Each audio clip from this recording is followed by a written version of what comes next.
Terima kasih untuk Pak Sony atas pembukaannya webinar kali ini, dan silakan moderator Ibu Indra Dwi Wahyuni untuk melanjutkan webinar.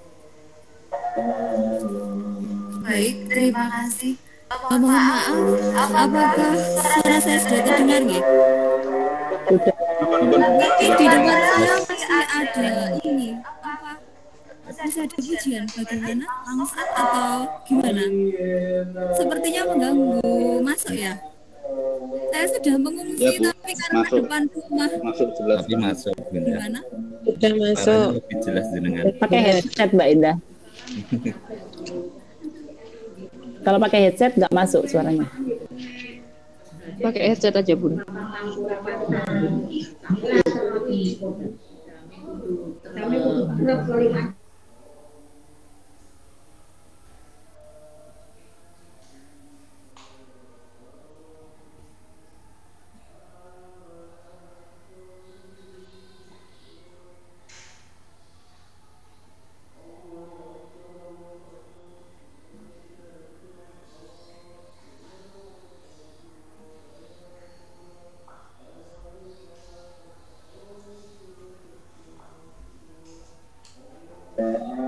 Apakah sudah bisa masuk?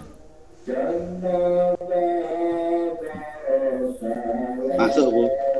Pujiannya juga masuk. Tapi enggak apa-apa, Mbak Indah. Masuk suara saya.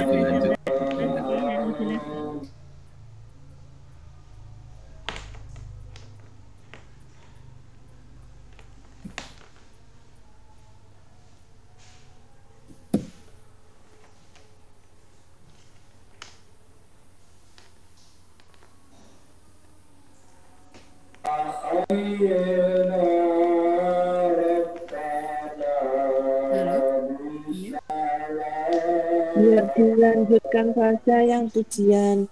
Kita nunggu saja dulu sebentar. Mungkin ya enggak sampai 15 menit.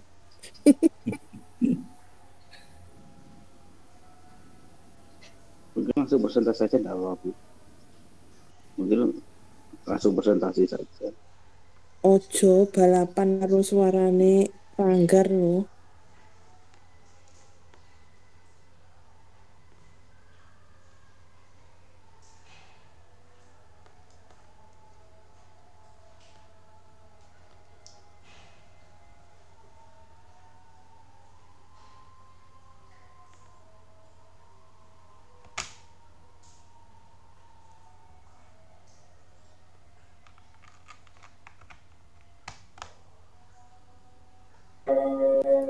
Halo, Bapak bisa masuk? Apakah bisa masuk suara saya? Bisa, Bu. Yes. Bisa, oke. Baik.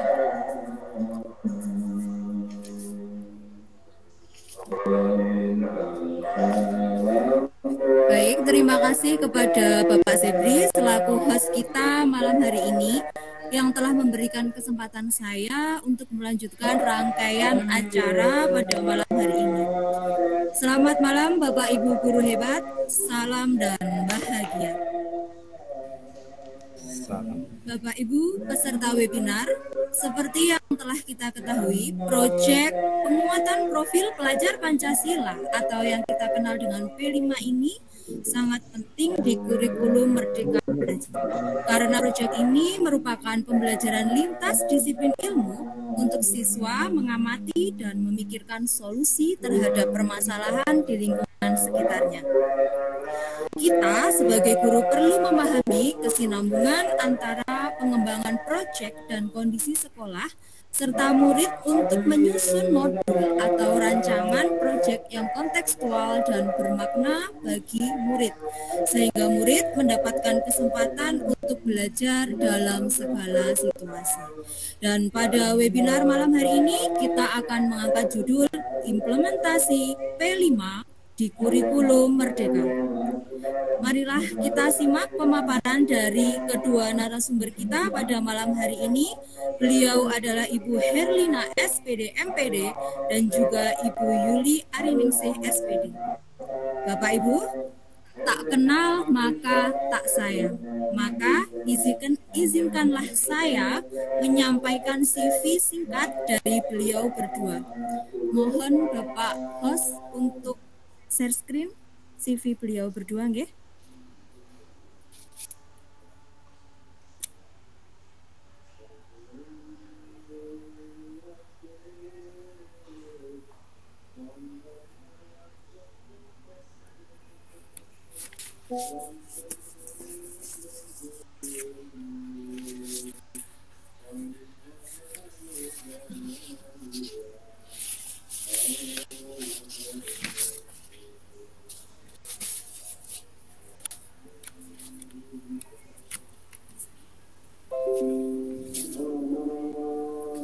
Baik, untuk narasumber pertama kita, beliau adalah Ibu Herlina SPD MPD.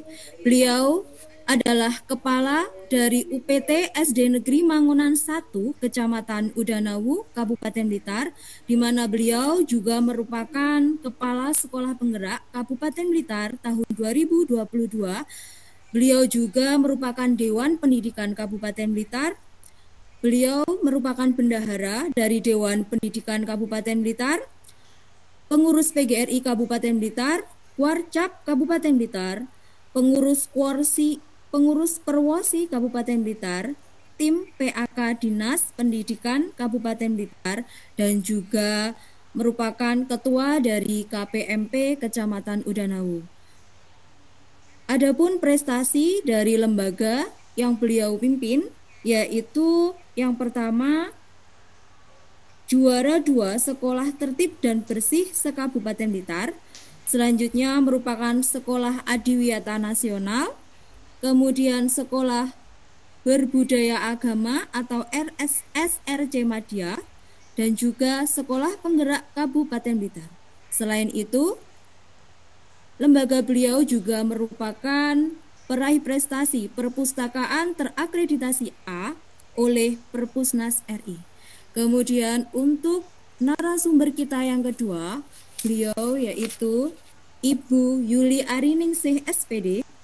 Beliau merupakan guru kelas 4 pada UPT SD Negeri Mangunan 1, Kecamatan Udanawu, Kabupaten Blitar.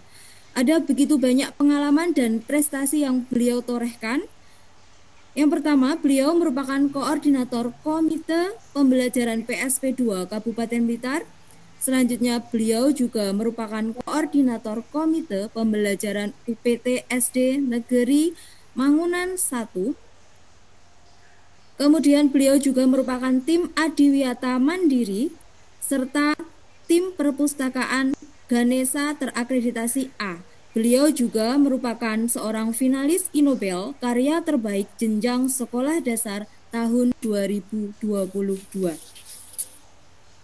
Baiklah Bapak Ibu peserta webinar, untuk topik materi pertama yang akan disampaikan pada malam hari ini adalah proyek penguatan profil pelajar Pancasila, di mana topik ini akan disampaikan oleh narasumber pertama kita, yaitu Ibu Herlina.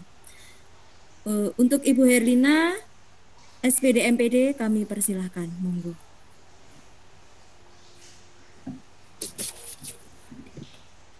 Terima kasih Mbak Indah.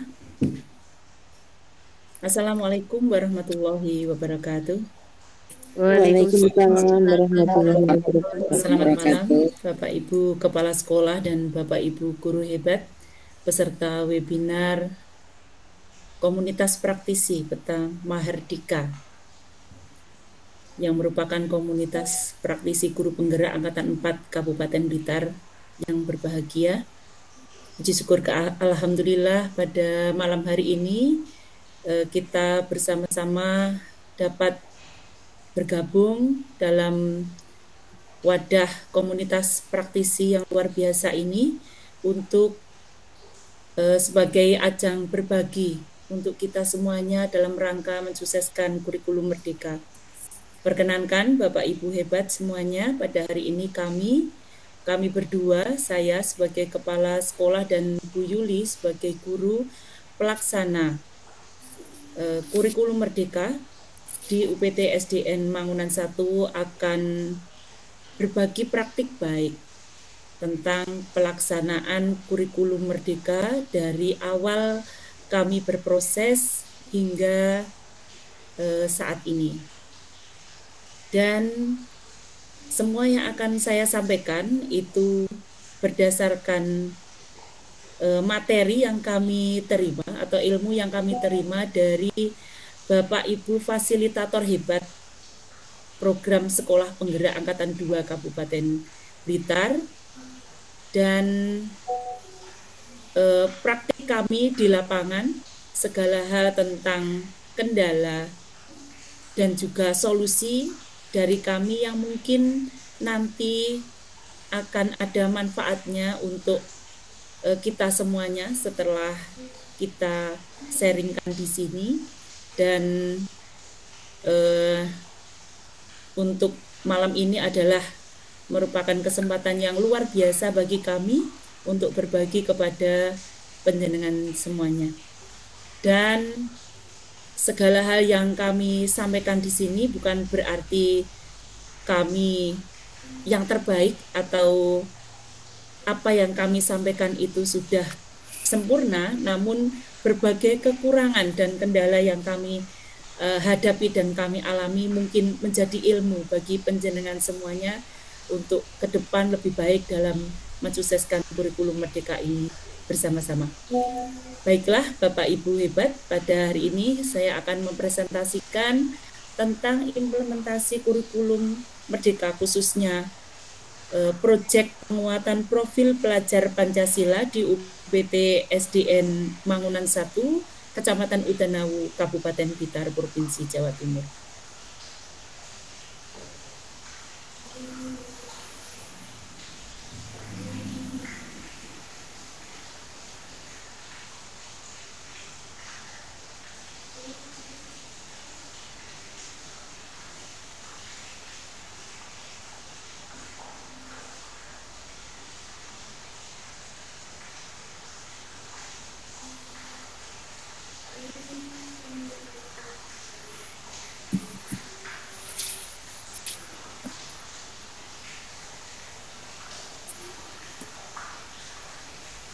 Apakah sudah tampak presentasi saya, Bapak Ibu?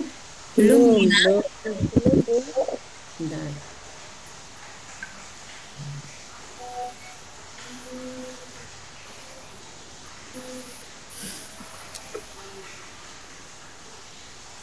Sudah, Bu. Sudah? Ya, sudah, Bu.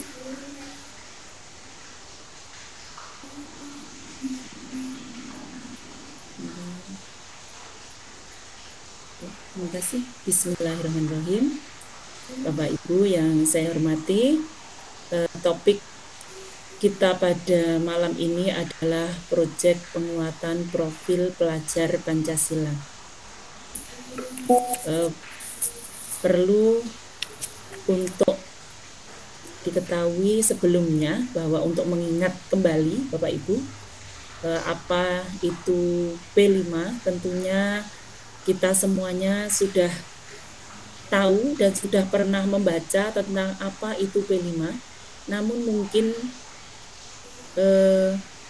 makna yang mendalam dari P5 itu sendiri bagaimana, implementasinya bagaimana, dan di lapangan masih banyak sekali miskonsep tentang P5, maka pada kesempatan malam ini ada wahana untuk kita berbagi yang nantinya saya juga mengharapkan masukan dan juga komentar dari semuanya para peserta agar nanti ilmu yang kita dapatkan manfaatnya hari ini luar biasa untuk kita ke depannya. Yaitu yang pertama adalah apa itu P5 Bapak Ibu. Kita kembali ke Permendikbudristek nomor 56, yaitu P5 merupakan kegiatan kokurikuler berbasis proyek yang dirancang untuk menguatkan upaya pencapaian kompetensi dan karakter sesuai dengan profil pelajar Pancasila yang disusun berdasarkan standar kompetensi lulusan. Nah, berarti kegiatan P5 ini merupakan bagian dari kurikulum merdeka yang merupakan kegiatan co-kurikuler dengan pembelajaran proyek yang intinya adalah kegiatan proyek ini menjadi media pembelajaran. Jadi bukan menjadi tujuan tapi menjadi media pembelajaran untuk kita semuanya. Nah, apa pentingnya proyek penguatan profil pelajar Pancasila? Proyek penguatan profil pelajar Pancasila memberikan kesempatan kepada siswa untuk mengalami pengetahuan sebagai proses penguatan karakter, sekaligus kesempatan untuk belajar dari lingkungan sekitarnya. Dalam proyek penguatan ini, siswa memiliki kesempatan untuk mengupas dan memahami tema-tema dan isu penting seperti perubahan iklim, anti radikalisme, kesehatan mental, budaya, wirausaha, teknologi, dan lain-lain. Sehingga siswa bisa melakukan aksi nyata dalam menjawab isu-isu tersebut sesuai dengan tahapan belajar dan kebutuhannya. Ini saya ambil dari panduan P5. Nah, sesuai dengan kondisi dan kebutuhan UPT SD Negeri Mangunan 1 sebagai sekolah adiwiyata dan berada di wilayah yang menjunjung tinggi perilaku hidup bersih dan sehat, maka kami mengambil tema gaya hidup berkelanjutan dengan topik sampah peduliku, sampah tanggung jawabku pada semester 1 tahun 2022-2023. Nah, jadi kami mengambil tema itu berdasarkan kajian lingkungan dan juga analisis SWOT yang kami lakukan sehingga pengambilan tema ini tidak serta-merta, Bapak Ibu. Latar belakang proyek penguatan profil pelajar Pancasila secara umum adalah dalam penguatan karakter dan kompetensi umum atau transversal atau general competence penting bagi siswa belajar lintas ilmu. Jadi dalam P5 itu belajar lintas ilmu bukan berarti dalam P5 itu masing-masing mata pelajaran berdiri sendiri, tidak. Namun di sini masing-masing mapel itu include dalam P5. Proyek penguatan profil pelajar Pancasila adalah terjemahan dari pengurangan beban belajar di kelas atau intrakurikuler agar siswa memiliki lebih banyak kesempatan untuk belajar di setting yang berbeda. Nah, jadi dalam pembelajaran di kurikulum merdeka ini ada pembelajaran intrakurikuler, co-kurikuler, dan ekstrakurikuler yang semuanya itu mengarah pada pencapaian tujuan, penanaman karakter dan kemampuan yang dibangun dalam keseharian dan dihidupkan dalam diri setiap individu siswa itu melalui budaya-budaya di satuan pendidikan, yaitu melalui pembelajaran intrakurikuler, co-kurikuler yaitu proyek P5 maupun ekstrakurikuler. Jadi intinya semuanya mengarah pada pencapaian dimensi-dimensi profil pelajar Pancasila. Namun jika dalam intrakurikuler itu penekanannya pada kognitif, namun kalau dalam P5 ini siswa langsung terjun langsung, jadi lebih banyak ke psikomotor dan afektifnya.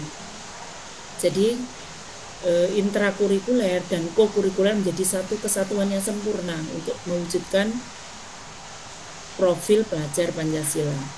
Kemudian siswa perlu lebih peka terhadap isu-isu terkait pembangunan berkelanjutan, mengeksplorasi isu tersebut lebih banyak di luar mata pelajaran dalam bentuk proyek, memberikan ruang lebih besar untuk mengenali, memahami, dan mendalami isu tersebut. Nah, bagaimana langkah pelaksanaan P5 di sekolah? Ini saya langsung saja Bapak Ibu bagaimana pelaksanaannya di sekolah. Dan saya berbagi posisi saya sebagai kepala sekolah. Apa yang dilakukan oleh kepala satuan pendidikan yang merupakan pemimpin pembelajaran di sekolah untuk melaksanakan P5 ini? Yang pertama, merancang alokasi waktu proyek dan dimensi P3, profil pelajar Pancasila. Kemudian membentuk tim fasilitasi proyek, identifikasi tingkat kesiapan sekolah, pemilihan tema umum, penentuan topik spesifik, melaksanakan asesmen diagnostik, pemilihan elemen dan sub-elemen profil pelajar Pancasila, serta penentuan kriteria pembelajaran yang nanti akan saya kupas satu persatu. Merencanakan asesmen formatif dan sumatif, eksplorasi dan pengembangan, melaksanakan kegiatan proyek, perayaan proyek dan melaksanakan asesmen, menentukan pengolahan asesmen dan pelaporan proyek, evaluasi dan tindak lanjut proyek.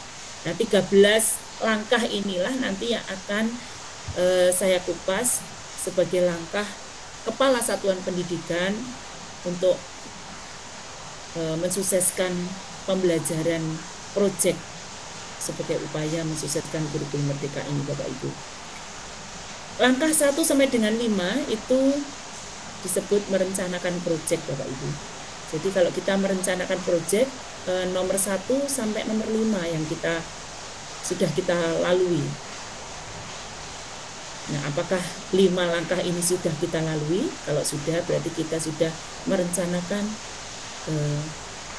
dengan benar alur P5 di lembaga kita. Kemudian langkah 5 sampai 9 adalah merancang modul proyek. Yang ini dilakukan bersama-sama dengan guru, yaitu tim komite pembelajaran. Langkah 5 sampai 13 itu adalah mengelola proyek.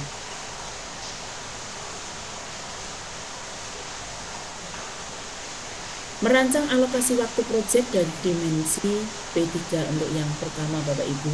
Ini yang seringkali masih ada kendala. Ini yang saya alami dulu saat pertama kali melaksanakan kurikulum merdeka, yang mana di awal menjadi penggerak itu juga masih belum tahu apa-apa tentang kurikulum merdeka ini, dan sudah harus melaksanakan, mengimplementasikan langsung di lembaga. Tentunya merancang alokasi proyek ini juga menjadi kendala tersendiri. Namun dengan bantuan para fasilitator kami dapat melaluinya, melalui refleksi dan lokakarya. Alhamdulillah semua dapat terlewati dengan baik. Yang pertama adalah menentukan 1 hari dalam seminggu untuk pelaksanaan proyek. Nah, ini misalnya hari Jumat atau Sabtu atau Rabu, monggo. Seluruh jam belajar pada hari itu digunakan untuk proyek P5.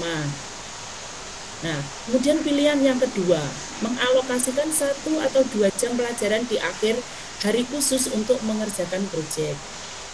Pilihan yang ketiga, mengumpulkan dan memadatkan pelaksanaan tema dalam 1 periode waktu, misalnya 2 minggu atau 1 bulan, di mana semua pendidik berkolaborasi mengajar proyek setiap hari selama durasi waktu yang ditentukan. Ini sistem blok, Bapak Ibu.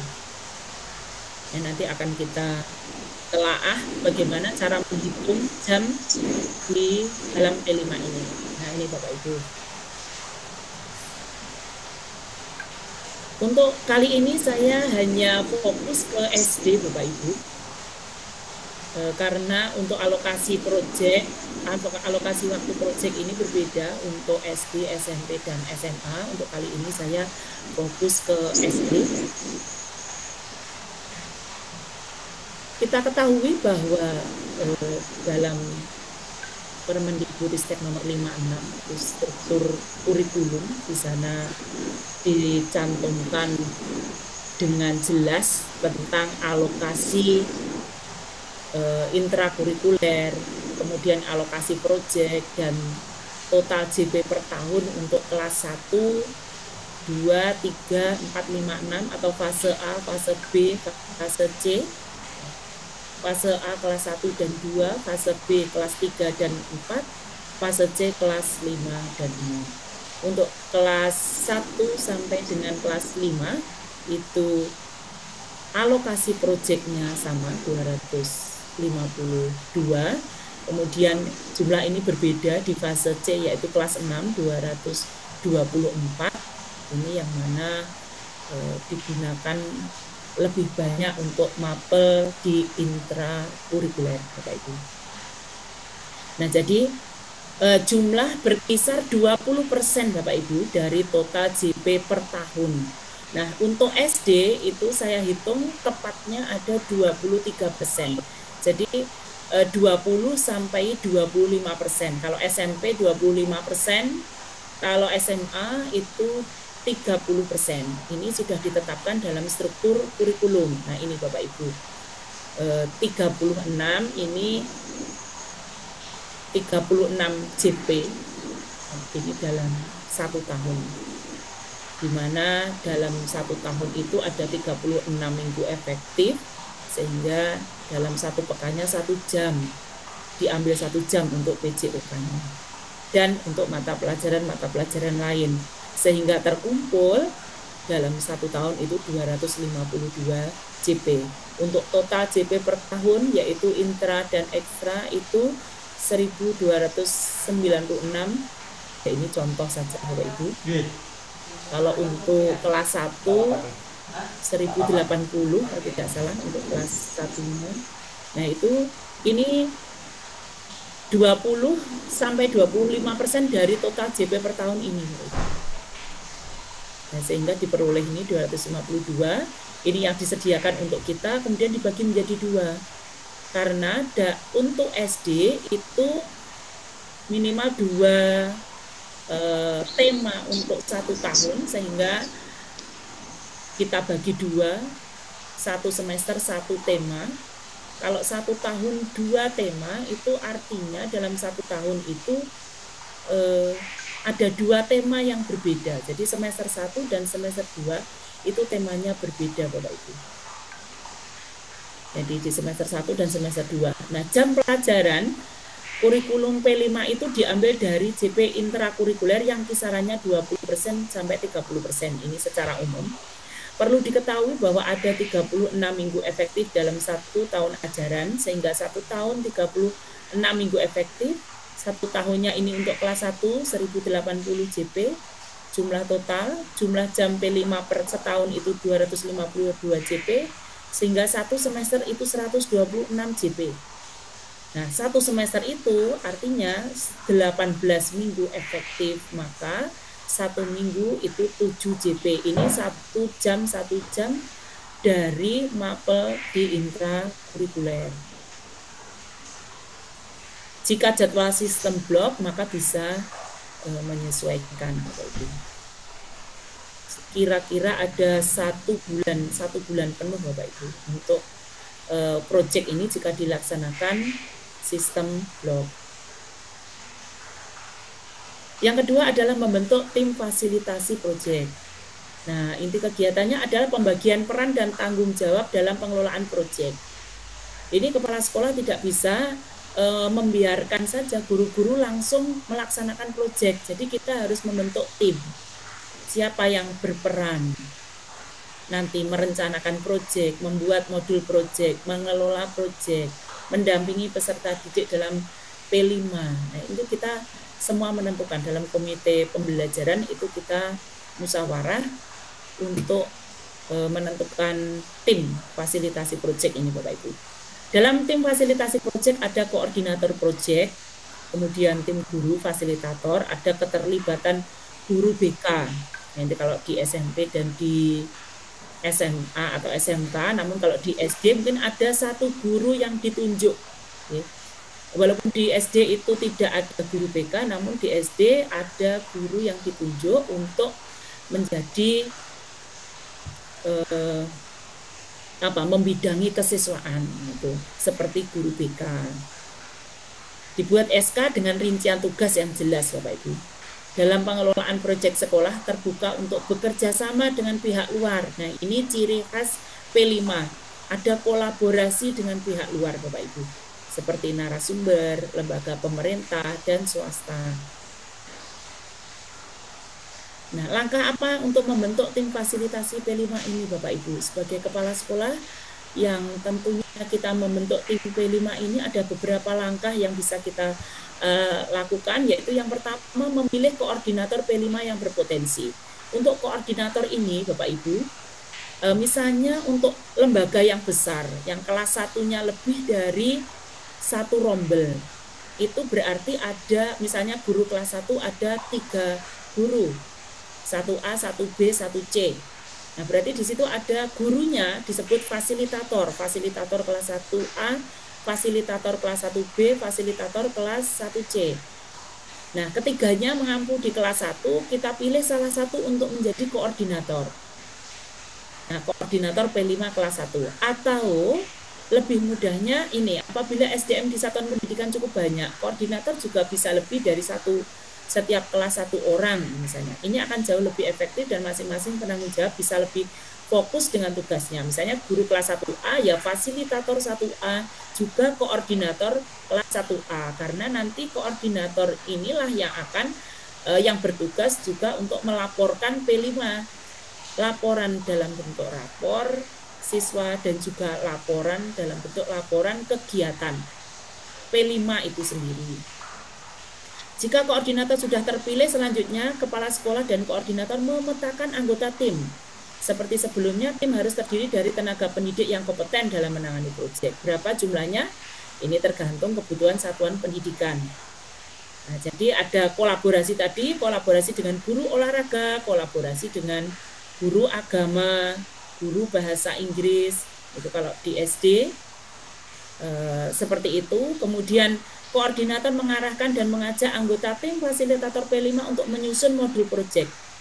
Namun sebelum itu tim harus memutuskan terlebih dahulu tema dan subtema yang akan dipakai. Jadi anggota tim ini, guru atau fasilitator ini tidak sendiri Bapak Ibu dalam menyusun modul maupun menetapkan jadwal dan juga tujuan pembelajaran proyek ini. Jadi bersama-sama dengan guru mapel yang lain. Nah, istilahnya guru mapel itu dalam kolaborasi dengan fasilitator di kelas itu tidak hanya bekerja bakti atau ikut-ikutan. Misalnya guru kelas melaksanakan kegiatan proyek, guru olahraga hanya membantu. Mohon maaf, Bu Lina. Mohon maaf, layarnya share screen-nya terputus, Bu Lina. Oh iya, sebentar.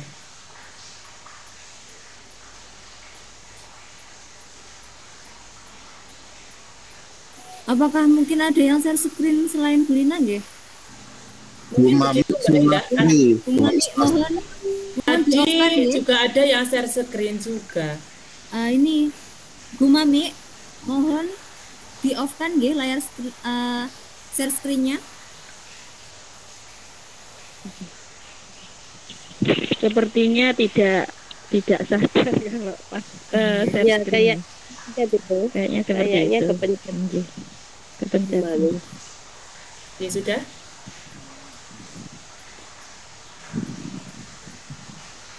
Masih presentasi untuk mengambil loh. Iya. Ya, sudah off. Monggo Bu Lina share screen kembali. Saya ulangi Bu Indah, apa diulangi? Langsung saja, tapi layarnya bisa share screen ulang Bu Lina. Bentar.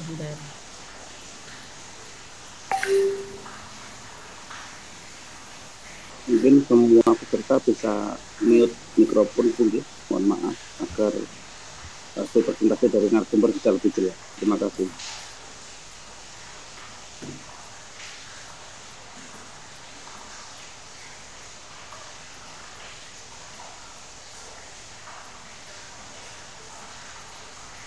Sudah? Iya, sudah Bu Lina.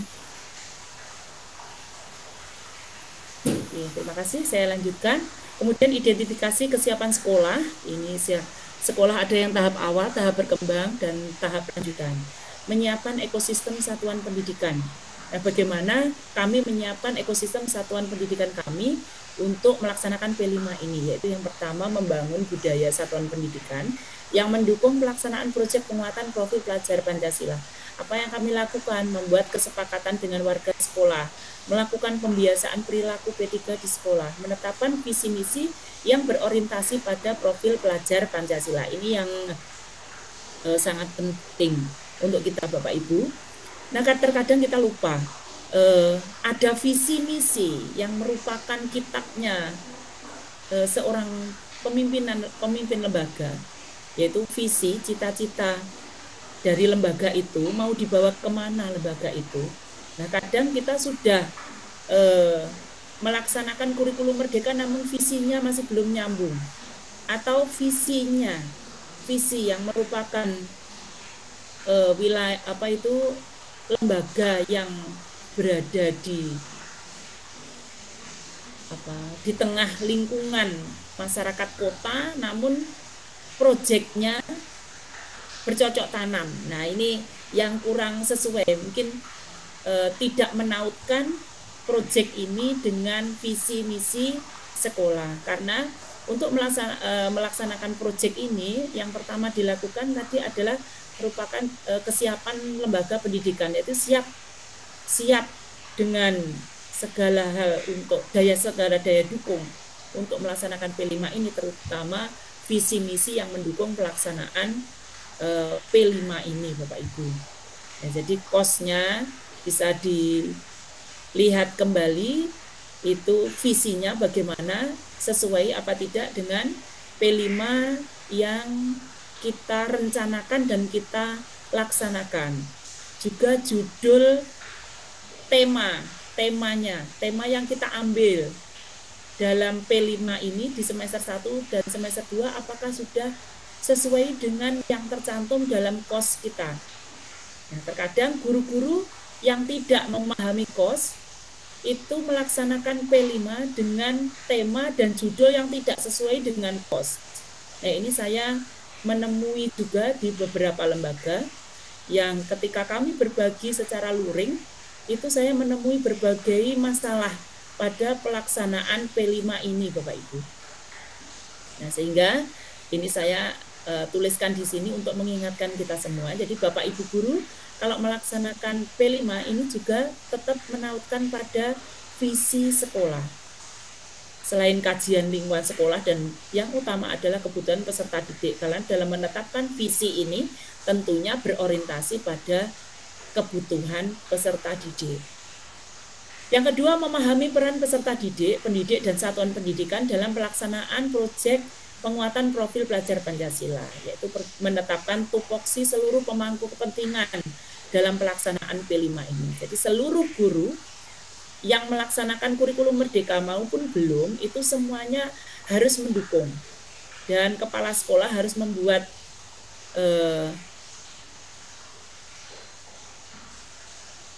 kesepakatan dengan para guru, semua guru pelaksana K13 maupun kurikulum merdeka untuk bersama-sama Bapak Ibu, untuk bersama-sama mendukung pelaksanaan P5 di lembaga kita.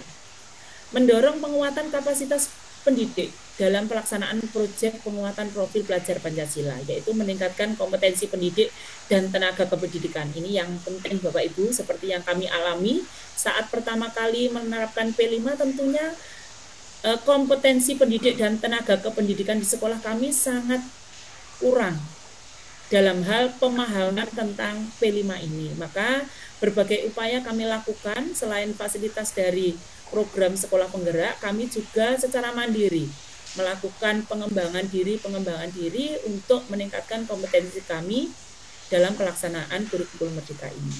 Mengadakan IHT dan pertemuan komunitas praktisi secara luring maupun daring.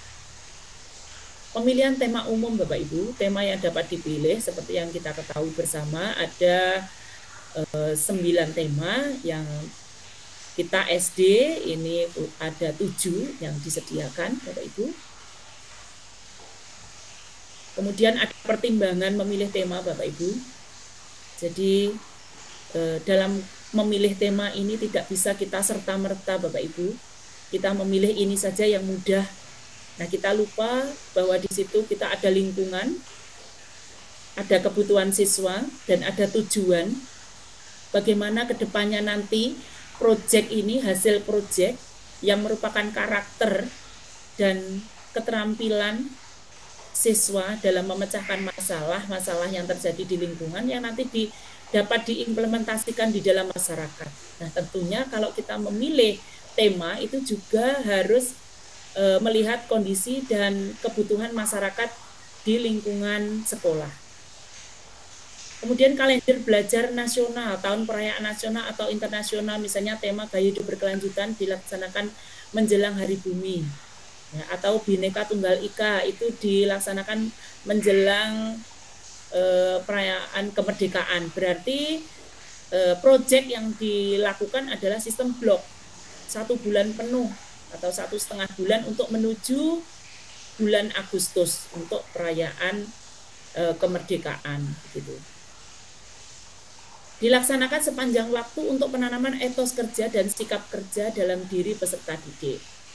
Isu atau topik yang sedang hangat terjadi atau menjadi fokus pembahasan atau prioritas sekolah, ini juga bisa untuk pemilihan tema. Tema yang belum dilakukan di tahun sebelumnya dan dapat mengulang siklus semua tema yang sudah dipilih. Misalkan tahun ini dirasa temanya itu belum terlaksana dengan baik, dari refleksi yang dilakukan oleh komite pembelajaran, maka tema-tema itu bisa diulang kembali Bapak Ibu, sehingga bisa kita terapkan untuk periode berikutnya. Penentuan topik. Nah, sekolah yang menentukan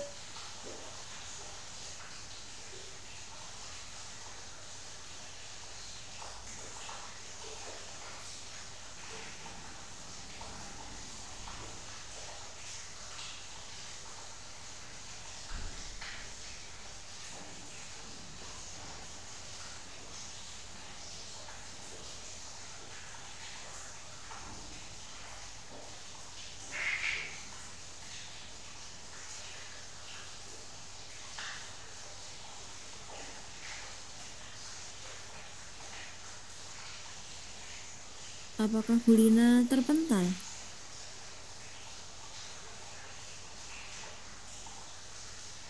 Halo, Bu Lina?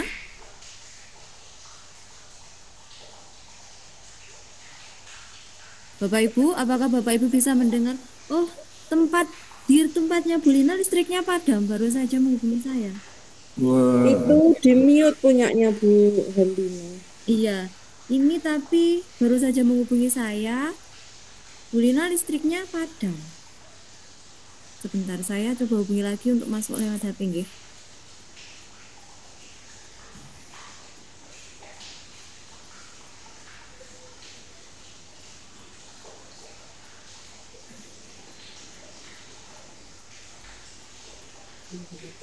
Mungkin bisa sementara bisa dilanjut untuk narasumber yang kedua sampai entah nanti mungkin Bu Lina kan bisa nyambung lagi. Bagaimana Bu Yuli? Bu Yuli listriknya juga kemungkinan padam. Iya, ini sudah jalan lagi. Tadi sempat padam. Iya, soalnya sama dengan saya. Baik. Bagaimana? Apa langsung loncat ke Bu Yuli? Bu Lina belum membalas pesan saya.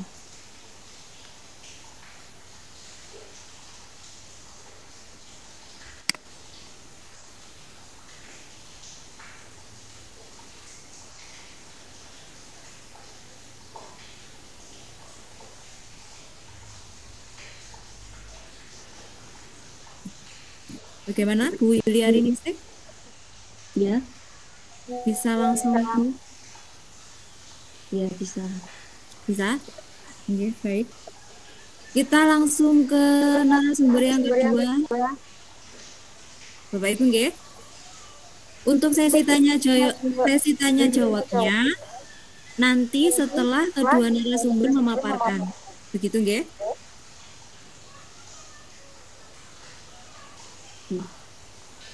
Baik, Bu Yuli, monggo share screen. Untuk